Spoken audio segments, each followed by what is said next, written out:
Metro Manila, Southern Luzon, pati na ang ilang probinsya ng Central Luzon, hinagupit ng bagyong Glenda. Malakas na hangin ang nagpalipad ng maraming mga bubungan, nagpatumba ng mga puno, ilang infrastruktura at poste ng kuryente. Nawalan ng kuryente ang malaking bahagi ng Luzon. Bagamat magkapareho ang dinaanan ng Glenda at ng Bagyong Milenyo ng 2006, mas malakas daw ang bugso ng hangin ni Glenda. May report si Lay Alves. Humuhuni pa ang hangin kasabay ng paghampas ng mga dambuhalang alon sa baybayin. Malapit lang ang coastal area sa mata ng bagyo. Ang mga barong-barong na ito walang kalaban-laban habang animoy unti-unting binabalatan. Ang mga yero nakipagsayawan sa malakas na hangin. Tila hindi nagpasindak ang ilang residente. Malis ka na muna kasi dyan ka pa.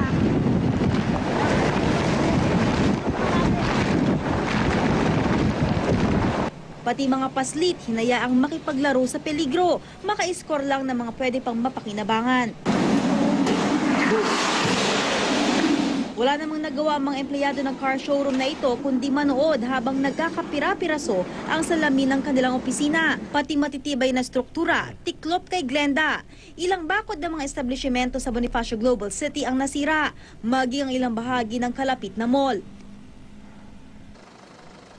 Nagkabasag-basag ang bahagi ng glass wall na ito sa lakas ng hangin. Tuklap din ang glass wall ng mall na ito sa Makati. Ang hangin may lakas na 150 kilometers per hour at buksong aabot sa 185 kilometers per hour. Kinayang pagalawin ng higanting Ferris wheel na ito sa Pasay City. Pinalipad ang malalaking piraso ng yero ng katabing mall. Binutas ang kaliwang pakpak at niyupi ang engine ng eroplano ng Singapore Airlines. Nagasgasan din ang eroplano ng Malaysian Air matapos pumihit ng 45 degrees sa lakas ng hangin. Malaking aircraft yan. So talagang malakas siguro yung hangin para i-move niya yung position ng aircraft na nakapark. Pati palikuran sa loob mismo ng NAIA Terminal 1, nagkasira-sira ang tiles. Naging delikado rin ang lansangan. Halos mahati sa gitna ang kotseng ito nang mabagsakan ng puno. 3 kotse yung nahulugan actually. Substantial yung damage, yung isa mukhang total wreck talaga. Kitang-kita naman ang pag-spark ng mga kable sa kahabaan ng EDSA. Ngayon na po sa may tulay, napakalas ng hangin. Hindi ko na-control yung hangin, lakas. Kaya po, spam lang. Sa Muntinlupa, pinabagsak ni Glenda ang isang poste ng kuryente.